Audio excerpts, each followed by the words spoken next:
नमस्कार दोस्तों, आपका हार्दिक स्वागत है बिब्लियोफाइल के डिजिटल प्लेटफॉर्म पर। मैं दिनकर राणा हमेशा की तरह आपका स्वागत करता हूं। फिर से एक नया वीडियो लेकर आया हूं। बहुत सारी चीज़ें आज बात करने वाले हैं। देखिए, इस मॉक टेस्ट की जो सोल्यूशन देखने वाले हैं, इसका पहला क्वेश्चन देखते हैं। आइए, मार्मिकोलॉजी किसका अध्ययन है? ठीक है, मार्मिकोलॉजी जो होता है वो किसका अध्ययन होता है, ये हमसे पूछा गया है। तो मार्मिकोलॉजी जो अध्ययन होता है बच्चों, वो होता है एंट्स का, यानी कि चींटियों का। एंट्स का होता है, किसका होता है? चींटियों का होता है। ये तो हमारा आंसर हो जाएगा। ठीक है, अध्ययन की जब बात आती है हमें बहुत सारी चीज़ें याद रखनी होती है। जैसे आपसे कीट का ही पूछ लिया जाए तो कीट का जो होता है वो होता है एंटोमोलॉजी। क्या होता है बच्चों? एंटोमोलॉजी। तो ये होता है कीटों का अध्ययन। ये आप लोग बात यहाँ से ध्यान रखिएगा। पहला क्वेश्चन तो ये हमारा हो जाता है। तो आंसर क्या हो जाएगा? चींटियों के अध्ययन को क्या बोलते हैं? मार्मिकोलॉजी कहा जाता है। बात समझ में आई कि नहीं आई आपको? क्लियर। अब इससे रिलेटेड देखते हैं, ह्यूमन्स और सोसाइटी। एंथ्रोपोलॉजी क्या होती है सर? आपसे पूछ लिया जाए कि एंथ्रोपोलॉजी क्या होती है, तो उसी के बारे में हम लोग बात करेंगे। मैं इसका एक बार कलर चेंज कर लेता हूँ। आइए, एंथ्रोपोलॉजी। ठीक है, ये आपसे पूछ लिया जाए कि भैया ये बताओ कि एंथ्रोपोलॉजी क्या होती है। ठीक है, इसके अलावा आपसे पूछ लिया जाए कि साइकोलॉजी क्या है, सोशियोलॉजी क्या है। ठीक है, आपसे पूछ लिया जाए कि साइकोलॉजी क्या है। मैं बहुत आसान चीज़ें आपको पहले समझा रहा हूँ। ठीक है, सोशियोलॉजी क्या है। तो ये जो अध्ययन है बच्चों, ये क्या है? स्टडीज़ हैं। इनको क्या बोलते हैं? स्टडीज़ हैं। अब किन की स्टडीज़ है वो देखते हैं। जैसे एंथ्रोपोलॉजी कहा तो ह्यूमन एंड सोसाइटी की है, ह्यूमन एंड सोसाइटी की है। ठीक है जी। साइकोलॉजी ह्यूमन माइंड की है, और अपन को हाईलाइट क्या करना है यहाँ पर? माइंड को करना है। ठीक है, सोशियोलॉजी सोशल सोसाइटी की है। तो ऐसे करके हमसे क्वेश्चन पूछ लिए जाते हैं। तो इस क्वेश्चन का जो आंसर हो जाएगा बच्चों, इस क्वेश्चन का आंसर क्या हो जाएगा? बी आंसर यहाँ से हो जाएगा। चलिए नेक्स्ट क्वेश्चन पे चलते हैं। वराहमिहिर का पंच सिद्धांतम इससे किससे रिलेटेड है? देखो, हमारे पास जैसे दे रखा पंच सिद्धांतम, जो वराहमिहिर का है वो डील्स विद करता है, तो वो करता है एस्ट्रोनॉमी से।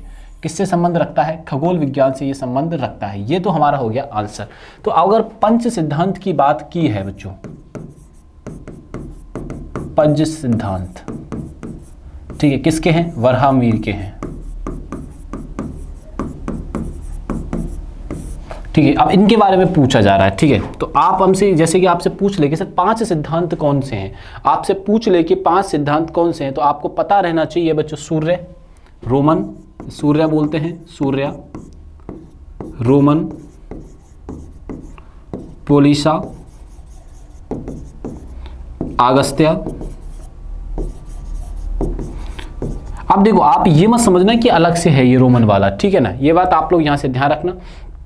ठीक है, याद रखना आप लोग। अगस्त्य नहीं है, मैं गलत लिख दिया इसको। ठीक है, पितामह कर लो इसको, पितामह और वशिष्ठ। ठीक है ना, ये बात आप लोग यहाँ से ध्यान रखिएगा आप लोग।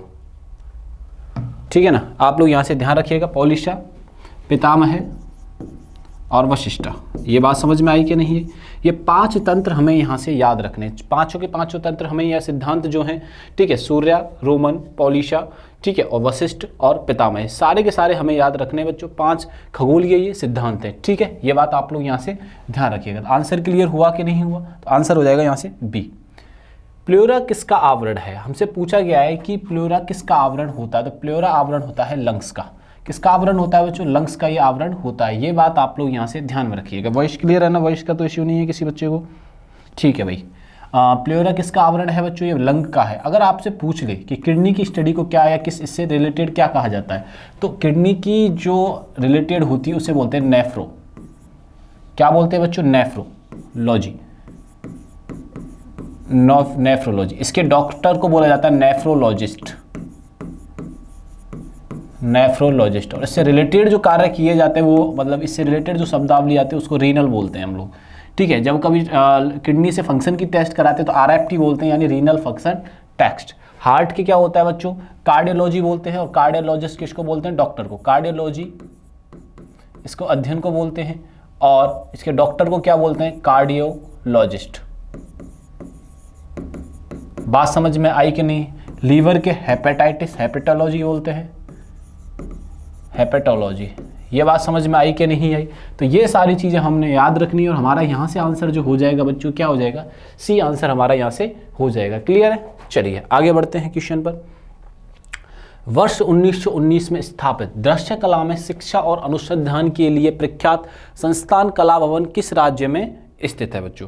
ये बहुत इंपॉर्टेंट क्वेश्चन आपसे पूछा गया है, ये बहुत ज़्यादा इंपॉर्टेंट, और जिस व्यक्ति ने इसकी स्थापना की थी वो भी बहुत एक लेजेंड व्यक्ति है। क्या है? देखो, वर्ष 1919 में जो स्थापना की जाती है दृश्य कला शिक्षा अनुसंधान प्रख्यात संस्था कला भवन की जो स्थापना की जाती है वेस्ट बंगाल में की जाती है। किस में की जाती है? वेस्ट बंगाल में की जाती है। वेस्ट बंगाल का जब नाम आता है तो रविंद्रनाथ टैगोर ने इसकी स्थापना की थी बच्चों। इनसे जो संबंधित व्यक्ति हैं वो कौन है? रविंद्रनाथ टैगोर। कौन है? रविंद्रनाथ टैगोर। भारत के रविंद्रनाथ टैगोर के बारे में ध्यान रखना, भारत के कौन होते हैं बच्चों? भारत के प्रथम नोबेल प्राइज विजेता, भारत के प्रथम नोबेल प्राइज विजेता, नोबेल प्राइज विजेता। ये बात समझ में आई कि नहीं आई? ये क्लियर हुआ कि नहीं हुआ आपको यहाँ से? ठीक है, तो इनका बहुत योगदान होता है। अब पश्चिम बंगाल की जब बात आती है तो पश्चिम बंगाल के बारे में बहुत ज़्यादा इन्फॉर्मेशन आपको बतानी होती है। कैसे? सुनिए एक एक करके। पश्चिम बंगाल में हाल ही में SIR का काम चल रहा है। वहाँ पे बहुत ज़्यादा घुसपैठ ये पश्चिम बंगाल और जो बांग्लादेश है उसके बॉर्डर पर विद्यमान है बच्चों। ठीक है, तो पश्चिम बंगाल की बात आती है तो यहाँ के सबसे पहले CM की बात करते हैं। तो CM है ममता बनर्जी। CM का नाम क्या है? ममता बनर्जी। ठीक है, पहली बात तो इनके बारे में ये याद रखना है। ठीक है, अब ममता बनर्जी है, इसके अलावा पश्चिम बंगाल की जो कैपिटल है वो क्या है बच्चों? कोलकाता है। कैपिटल क्या है बच्चों? कोलकाता। और कोलकाता जिस नदी के किनारे बसा हुआ है उस नदी का नाम क्या है बच्चों? उस नदी का नाम है हुगली नदी। हुगली नदी। और हुगली नदी गंगा की विश्वासघाती नदी कहा जाता है। गंगा की विश्वासघाती नदी कहा जाता है। ये बात आप लोग यहां से ध्यान रखना। ठीक है, वेस्ट बंगाल। ठीक है, बात समझ में आई कि नहीं है? यहां से अब दूसरा क्या दे रखा है? दूसरा स्टेट बिहार। आइए, बिहार में हाल ही में चुनाव हुए हैं। बिहार की बात करूं तो हाल ही में वहां के CM चुने गए हैं नीतीश कुमार जी। CM कौन है? नीतीश कुमार। ठीक है, अभी हाल ही में विधानसभा के चुनाव हुए हैं वहां पे। और इसकी जो राजधानी है बच्चों, यानी कि इसकी राजधानी क्या है? पटना। ठीक है, अब पटना का पुराना नाम क्या है? पाटलिपुत्र। ये बात आप लोग ध्यान रखिएगा। और बिहार में भारत का सबसे पुराना साम्राज्य मगध भी स्थित है बच्चों। ठीक है जी, आओ नेक्स्ट क्वेश्चन पे चलते हैं। उत्तर प्रदेश और सिक्किम। उत्तर प्रदेश की जब बात आती है, उत्तर प्रदेश। ठीक है, मैंने सिक्किम मेरी याददाश्त के लिए लिख लेता हूं कि सिक्किम के बारे में बाद में डिस्कस करेंगे। अब बात को समझिएगा बच्चों, यहां से आप लोग बहुत इंपॉर्टेंट बात आपको मैं बता रहा हूं। जो तीनों के तीनों स्टेट जो लिखे हैं मैंने सेंसस के अकॉर्डिंग हाईएस्ट पॉपुलेशन है इनमें। महाराष्ट्र है वैसे तो, जैसे कि सबसे ज़्यादा बात करें उत्तर प्रदेश में, भारत की सबसे ज़्यादा जनसंख्या निवास करती है उत्तर प्रदेश में। उत्तर प्रदेश के जो CM साहब हैं उनका क्या नाम है? योगी आदित्यनाथ। योगी आदित्यनाथ। ठीक है, और उत्तर प्रदेश की जो राजधानी है बच्चों, उत्तर प्रदेश की जो राजधानी उसका नाम क्या है? वो है लखनऊ। लखनऊ को क्या कहा जाता है? नवाबों का शहर कहा जाता है।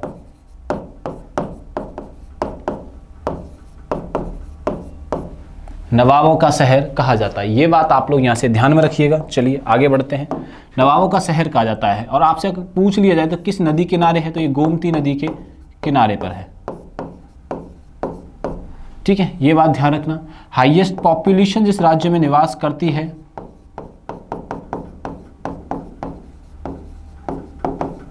हाईएस्ट पॉपुलेशन किस राज्य में बच्चों? यूपी में ही है। ठीक है, आपसे पूछ लिया जाए कि हाईएस्ट डेंसिटी कौन है? 2011 के अनुसार मैं बता रहा हूं आपको, हाईएस्ट जनसंख्या घनत्व यानी कि डेंसिटी की जब पूछ लिया जाए तो कौन सा राज्य आता है?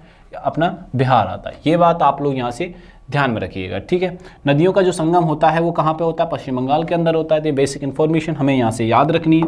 अब जब हम सिक्किम की तरफ चलते हैं बच्चों, जब हम सिक्किम की तरफ चलते हैं तो सिक्किम के बारे में हमें याद रखना है कि सिक्किम की राजधानी क्या है, गंगटोक, ठीक है। ये बात आप लोग यहाँ से ध्यान रखना। आपको ये बताना है कि 7 सिस्टर्स में आता है कि नहीं आता, आता है कि नहीं आता। मैंने इसकी ट्रिक भी आपको करवा रखी है। तो यहाँ से पश्चिम बंगाल हमारा आंसर हो जाएगा। अब नोबेल प्राइज की बात आई है बच्चों। अब किसकी बात आई है यहाँ पे, नोबेल प्राइज, नोबेल प्राइज, ठीक है। भारत के जो पहले नोबेल प्राइज विजेता हैं उनका नाम क्या है, रविंद्रनाथ टैगोर। मैंने हाल ही में आपको नाम बताया, रविंद्रनाथ टैगोर, रविंद्रनाथ टैगोर। ये बात आप लोग यहाँ से ध्यान रखना, रविंद्रनाथ टैगोर हैं। इनको कब मिलता है, तो 1913 में नोबेल प्राइज से इनको सम्मानित किया गया था। किस में किया गया था, तो साहित्य में सम्मानित किया गया था बच्चों। ये बात आप लोग यहाँ से ध्यान रखना, ठीक है। और ये बात ध्यान रखना कि नोबेल प्राइज इनसे खो चुका था, वापस इन्होंने ये रिसीव किया था और लेटर लिखते हैं नोबेल संस्था को, और बाद में नोबेल संस्था इनको नोबेल प्राइज दोबारा से भेजती है, ठीक है। ये बात आप लोग यहाँ से ध्यान रखना नोबेल प्राइज के बारे में। नोबेल प्राइज की जो शुरुआत होती है, नोबेल प्राइज की शुरुआत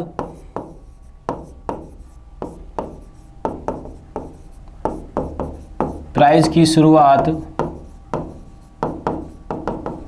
1901 में होती है। किसके नाम से होती है, तो वो अल्फ्रेड नोबेल के नाम पर होती है। अल्फ्रेड नोबेल के नाम पर प्रारंभ होता है, ठीक है। नोबेल प्राइज की घोषणा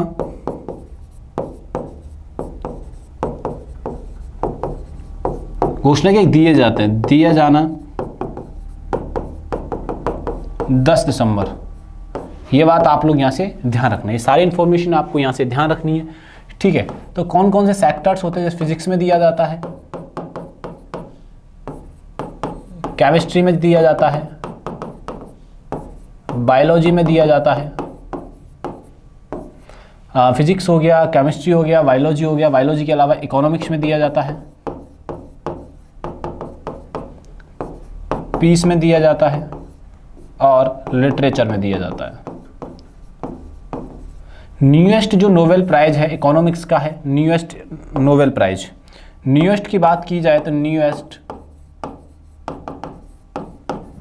नोबेल प्राइज, ठीक है। न्यूएस्ट नोबेल प्राइज कौन सा है, ठीक है। तो आप याद रखिए इकोनॉमिक्स का है। और जो ये बाकी तो सारे स्वीडन के द्वारा दिए जाते हैं, सारे के सारे किसके द्वारा दिए जाते हैं बच्चों, स्वीडन के द्वारा दिए जाते हैं। लेकिन पीस का जो पुरस्कार है वो नॉर्वे के द्वारा दिया जाता है। किसके द्वारा दिया जाता है, नॉर्वे के द्वारा दिया जाता है। ये बात आप यहाँ से नोबेल प्राइज के बारे में हमें याद रखनी है। तो आगे चलें, आप स्क्रीनशॉट लेना चाहो तो आप इन सभी चीज़ों का ले सकते हो और हम लोग आगे बढ़ते हैं फिर, ठीक है। इसका लेना चाहो तो आप ले लीजिए स्क्रीनशॉट, आगे चलें अपने। त्यांग और ल्हासा को जोड़ने वाले दर्रे का नाम क्या है, ठीक है। त्यांग और ल्हासा को जोड़ने वाले दर्रे का नाम है, दर्रा मैंने कई बार टॉपिक्स में ले रखा है कि आप दर्रे का एकदम टॉपिक क्लियर आपके यहाँ से हो जाएगा। तो वो है बमला या बूमला दर्रा।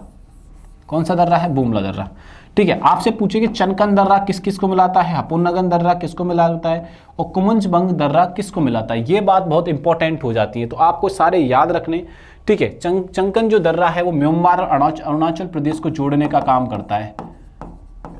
अरुणाचल प्रदेश और म्यांमार को जोड़ने का काम करता है। बात समझ में आई कि नहीं आई, इतनी सी बच्चों, इतनी सी बात समझ में आ रही होगी। दूसरा, आगे जब हम चलते हैं तो अरुणाचल प्रदेश और म्यांमार, मतलब कि तीनों जो दर्रे हैं, अरुणाचल म्यांमार और अरुणाचल म्यांमार, ये तीनों के तीनों चीज़ें एक ही जगह, एक ही शहर, एक ही देश को जोड़ने का कार्य करते हैं। और इस क्वेश्चन का जो आंसर हो जाएगा वो क्या हो जाएगा बच्चों, बुमला दर्रा। चलिए नेक्स्ट क्वेश्चन पे अपन चलते हैं।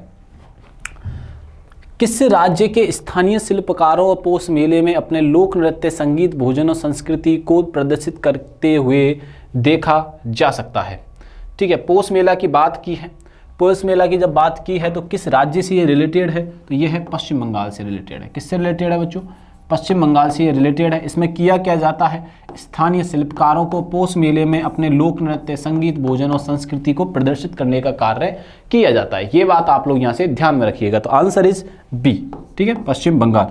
तो आप इनकी कैपिटल जरूर याद रखिएगा, गुजरात, राजस्थान और उत्तराखंड के बारे में। चलिए नेक्स्ट क्वेश्चन पे आते हैं। तैमूर द्वारा ईस्वी में, किस ईस्वी में दिल्ली पर आक्रमण को तुगलक साम्राज्य के अंत के रूप में देखा जाता है? तो मतलब किस टाइम पर यह हुआ था कि तैमूर जो अटैक करता है दिल्ली सल्तनत पे करता है? तो पहली बात तो दिल्ली सल्तनत का टाइम पीरियड की बात करते हैं। दिल्ली सल्तनत का जो टाइम पीरियड रहता है बच्चों, दिल्ली सल्तनत का जो टाइम पीरियड रहता है वो कब से रहता है? 1206 से लेके 1526 तक, ठीक है, ये दिल्ली सल्तनत का टाइम पीरियड रहता है। अब ये देखो 1645 तो ऑटोमेटिक बाहर हो गया, ठीक है, बाकी अपने ऑप्शन में काम कर रहे हैं। तो 1205-15 में तो था नहीं, क्योंकि यहाँ पे गुलाम वंश चल रहा था। यहाँ से हमें ये बात याद रखनी है कि तुगलक वंश के समय आक्रमण हुआ था कि नहीं हुआ था, ये भी हट गया, ठीक है। और 1452 और 1451 में हट जाता, तो आंसर हमारा क्या हो जाएगा? 1358। 1358 में अटैक किया जाता है। ये बात आप लोग यहाँ से ध्यान रखिएगा। नसरुद्दीन महमूद शाह के समय, किसके समय किया जाता है? नसरुद्दीन महमूद शाह के समय किया जाता है। नसरुद्दीन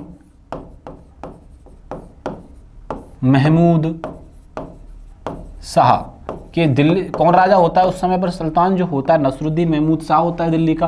और 1398 में कौन अटैक करता है? तैमूर करता है। ये बात आप लोग यहाँ से ध्यान रखना। और दिल्ली सल्तनत के बारे में एक ट्रिक हमेशा याद रखा करो, जिससे कि सारी चीज़ें हमें याद हो जाती हैं। तो दिल्ली सल्तनत से जो रिलेटेड है ट्रिक, उसका हमेशा याद रखना, गुलाब खिले तो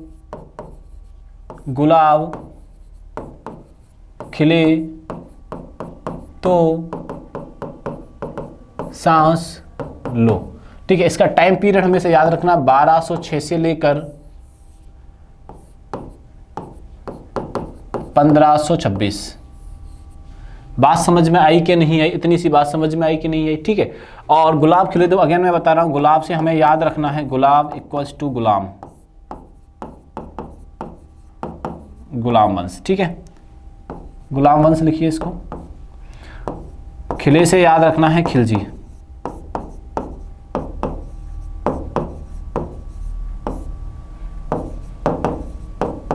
खिलजी वंश।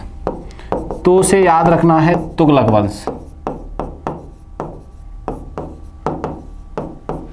ठीक है जी। और सांस से याद रखना है सैयद, और लो से याद रखना है लोधी। ये 5 वंश दिल्ली सल्तनत में काउंट किए जाते हैं, ये बात आप ध्यान रखना।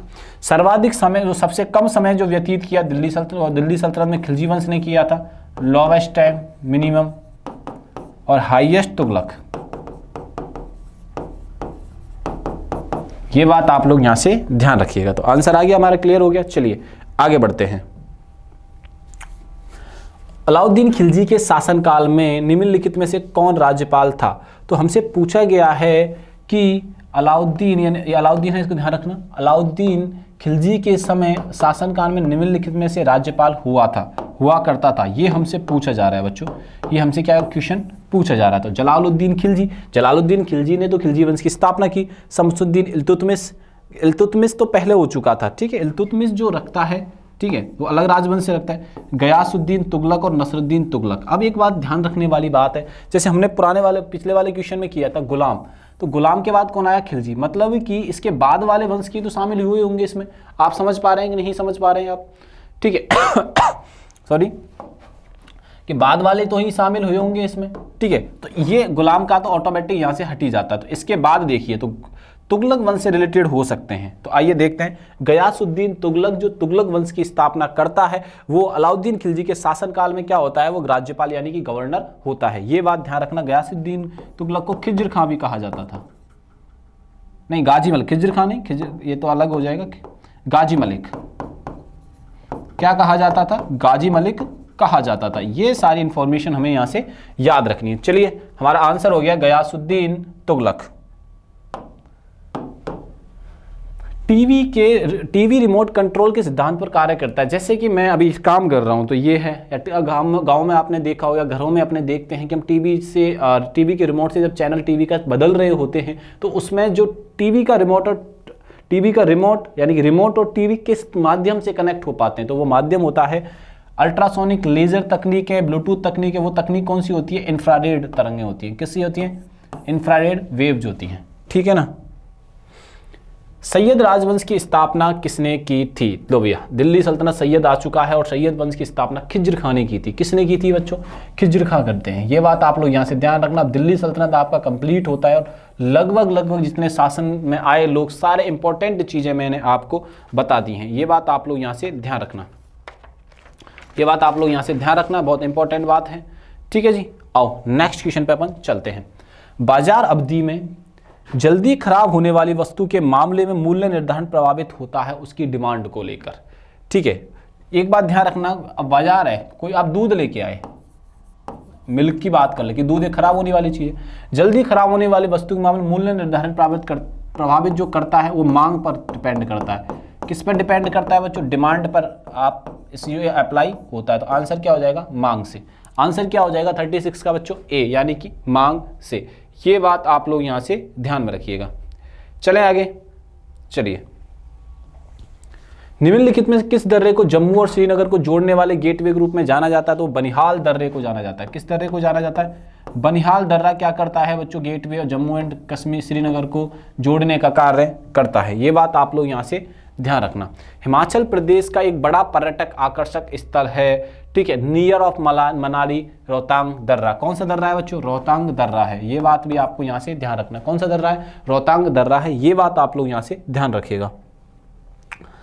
किसी अर्थव्यवस्था में सामान्य मूल्य स्तर में निरंतर वृद्धि को क्या कहा जाता है? जैसे मैं आपको कुछ कैलकुलेशंस बताता हूं यहाँ पे, और कैलकुलेशन बहुत गजब की कैलकुलेशन है जो आपके गवर्नमेंट को भी ओपन करती हैं। देखो, एक मेजर गवर्नमेंट में चेंज आता है 2004 में, फिर आता है 2014 में, और अभी कंटिन्यू में अभी चल ही रहा है, 2025 में चल ही रहा है, ठीक है ना। अभी अगर बात की जाए तो 2024 लिख लेते हैं यहाँ पे, क्योंकि कैलकुलेशन करने में आसानी होगी। यहाँ पे कौन सी गवर्नमेंट रहती है? कांग्रेस रहती है। और यहाँ पे कौन सी होती है? बीजेपी आ जाती है। मतलब कि इन दोनों टाइम पीरियड 10 ईयर्स कांग्रेस थी यहाँ पे, और इस 10 ईयर्स में कौन सी गवर्नमेंट थी बच्चों? बीजेपी। हम ये देख पाते हैं यहाँ पे 10 ईयर और 10 ईयर। अब अगर अपन जब देख पाते हैं तो आप ध्यान रखना, 2014 में पेट्रोल की कीमत थी 35 रुपीज़, और यहाँ पे बढ़ के हो जाती है, आई थिंक मैं करेक्ट नहीं हूँ, थोड़ा अप्रॉक्स बता रहा हूँ, 75, और यहाँ पे कितनी हो चुकी है? 104 अभी करंट में इतनी चल रही है। तो अभी जब हम देखते हैं तो इतना कितना डिफरेंस आ गया? 30 अप्रॉक्स 40 का आ गया, 40 रुपीज़ का। अब यहाँ से जब यहाँ देखते हैं 39 कितना हो गया? ये 30 रुपीज़ का हो गया। आप देखना रुपीज़ कहाँ बढ़ोतरी हुई है। इन्फ्लेशन रेट भारत देश में बहुत कम है अभी करंट की स्थिति में। अगर पड़ोसी मुल्कों को जब देखते हैं तो इन्फ्लेशन रेट बहुत ज़्यादा है पड़ोसी देशों में। आपको पता होना चाहिए ये सारी चीज़ें।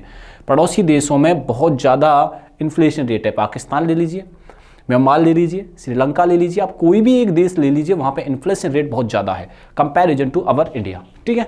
तो आप ध्यान रखना, ये हमें प्रोपोगेंडा की तरह ये गवर्नमेंट में फैलाने का काम करते हैं जो यूट्यूबर्स रहे। मेरी बात पे बिलीव मत कीजिए, आप आराम से सर्च कीजिए ये डाटा को। यूट्यूबर्स पे भरोसा कम कीजिए। व्हाट्सएप यूनिवर्सिटी चल रही है उसको बंद कीजिए और फैक्ट पे काम कीजिए। ये बात आप लोग यहां से देखना। अब सिलेंडर की कीमत आप कंपैरिजन करके मेरे को कमेंट बॉक्स में बताओगे। सिलेंडर 2014 में कितना था और 2025 में कितना है और 2004 में कितना था। आपको सारी सच्चाई समझ में आ जाएगी गवर्नमेंट कौन काम कर रही है कौन नहीं कर रही है, ठीक है। आइए अपने क्वेश्चन पे आते हैं। तो इसको मुद्रास्फीति बोलते हैं, इन्फ्लेशन बोलते हैं। इसको क्या बोलते हैं? निरंतर वृद्धि को क्या बोलते हैं? इन्फ्लेशन। मैं आसान भाषा में इसको समझाऊं, हर साल क्या हो रहा है, महंगाई दर बढ़ती जा रही है, उसे मुद्रास्फीति या इन्फ्लेशन बोला जाता है। ये करेक्ट कीजिए। आगे चलते हैं क्वेश्चन नंबर 40 पर। क्लियर हुआ कि नहीं हुआ? चलिए। 17 दिसंबर 1931 को भारतीय सांख्यिकी संस्थान की स्थापना किसने की थी? तो वो की थी पीसी महलनोबिस। सांख्यिकी डिपार्टमेंट के ये पितामह कहे जाते हैं, पिता कहे जाते हैं, जनक कहे जाते हैं। पीसी महलनोबिस ने की थी, 1931 में की थी। और कहाँ की थी? तो ये की थी बच्चों कोलकाता में। ये कहाँ स्थापना की थी? तो ये कोलकाता में ये स्थापना की थी। ये बात आप लोग यहाँ से ध्यान में रखिएगा। जंग लगने के लिए 3 घटक होने आवश्यक होते हैं, और ये बच्चे किसी ने गलत कर दिया कि देखो 3rd क्लास में पढ़ते हैं, 4th में पढ़ते हैं, 5th क्लास में। जब हम साइंस पढ़ना स्टार्ट करते हैं तो आई थिंक 4th या 5th क्लास में ये चीज़ें आने लग जाती हैं। देखो आओ, स्टील की आवश्यकता होती है, लोह की, ऑक्सीजन की नहीं, ये तो सफिशिएंट डाटा नहीं है। लोह बिल्कुल आवश्यकता है, ऑक्सीजन बिल्कुल आवश्यकता है, आर्द्रता बिल्कुल आवश्यकता है। लोह, नाइट्रोजन, आर्द्रता, नाइट्रोजन कोई इंपॉर्टेंट नहीं है यहाँ पे, स्टील और लोह के बिना काम चल जाएगा, एक ही चाहिए होता है इसमें से। हीलियम, हाइड्रोजन, ये जो सादा सही आंसर होगा, लोह, ऑक्सीजन और आर्द्रता की हमें आवश्यकता होती है जंग लगने के लिए। और रस्ट कहीं होना है तो रस्ट होने के लिए 3 कंडीशन होना जरूरी है, लोहा, ऑक्सीजन और आर्द्रता, मॉइस्चर इसको बोला जाता है। हाँ जी बिल्कुल ठीक है। आइए नेक्स्ट क्वेश्चन पे चलते हैं। सॉरी, वॉइस तो क्लियर है ना, कोई इश्यू तो नहीं है? हाँ चलिए, भारतीय संविधान का सॉरी आइए, भारतीय संविधान का कौन सा अनुच्छेद सभी नागरिकों के लिए समान न्याय और मुफ्त कानून सहायता प्रोत्साहित करता है? तो वो करता है 39A। कौन सा करता है? 39A। ये बात आप ध्यान रखना कि 39A में, ठीक है, भारतीय संविधान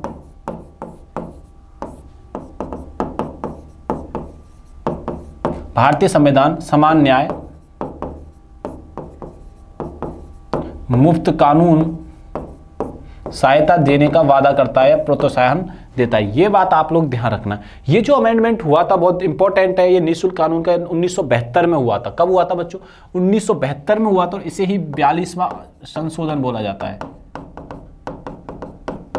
42वां संशोधन बोला जाता है। और कब हुआ था? 1972 में। ये बात आप लोग यहां से ध्यान में रखिएगा। चलिए नेक्स्ट क्वेश्चन पे चलते हैं।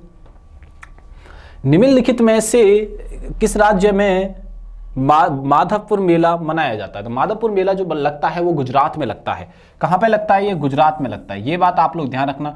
इसमें श्री कृष्ण, ये मेला जो लगता है श्री कृष्ण और रुक्मणी का लगता है।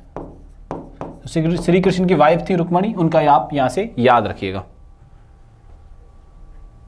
निम्नलिखित में से कौन कशेरुकी प्राणी नहीं है? वो है घोंगा। कौन सा है बच्चों? घोंगा। ये बात आप लोग यहां से ध्यान में रखिएगा। निम्नलिखित में से ग्रंथियों में से कौन सी ग्रंथि फेफड़ों के बीच विद्यमान है? फेफड़ों के जस्ट पास में थाइमस। कौन सी है बच्चों? थाइमस। ये बात आप लोग यहां से ध्यान में रखनी है। चलिए नेक्स्ट क्वेश्चन पे चलते हैं। थाईलैंड की पूर्व रानी सिरिकत, जिनका हाल ही में निधन हुआ, किस वर्तमान थाई सम्राट की मां थी? ये हमसे पूछा जा रहा। तो आंसर क्या हो जाएगा बच्चों? इसका आंसर हो जाएगा राजा वजीरा लोंगकरन। राजा लोंगकरन। फॉर्च्यून लीडरशिप अवार्ड 2025 में किस सार्वजनिक उपक्रम को मानव संसाधन उत्कृष्टता पुरस्कार मिला है? तो वो मिला है telecommunication consultant India limited. तो ये बात आपको यहां से याद रखनी है, ठीक है। चलिए TCIL याद रखोगे कि नहीं रखोगे? आप याद रखना बहुत जरूरी है वालों को, ठीक है ना। आइए, सरकार ने 16वें वित्त आयोग का कार्यकाल किस तारीख तक बढ़ा दिया? तो ये 30 नवंबर 2025 तक बढ़ा दिया। कब तक बढ़ा दिया बच्चों? 30 नवंबर 2025 तक ये कार्यकाल बढ़ा दिया गया है। 2025-26 के लिए फिक्की का निर्वाचित अध्यक्ष किसे चुना गया है? तो जल्दी से मुझे बता दीजिए किसे चुना गया है। तो ये चुना गया है अनंत गोयंका को। किसे चुना गया बच्चों? अनंत गोयंका को चुना गया है। ये बात आप लोग यहां से ध्यान रखिएगा। सीमा सड़क संगठन BRO के प्रोजेक्ट अरुणांक ने हाल ही में अपना स्थापना दिवस मनाया है। तो वो कौन सा मनाया? वो तो मनाया है 18th। कौन सा स्थापना दिवस मनाया बच्चों? 18th मनाया है। ऐसे करके हमने 25 क्वेश्चंस का सलूशन किया बच्चों। तो वीडियो अच्छा लगे तो दोस्तों को शेयर सबसे ज़्यादा करना है, चैनल को सब्सक्राइब करना नहीं भूलना है। थैंक यू, धन्यवाद।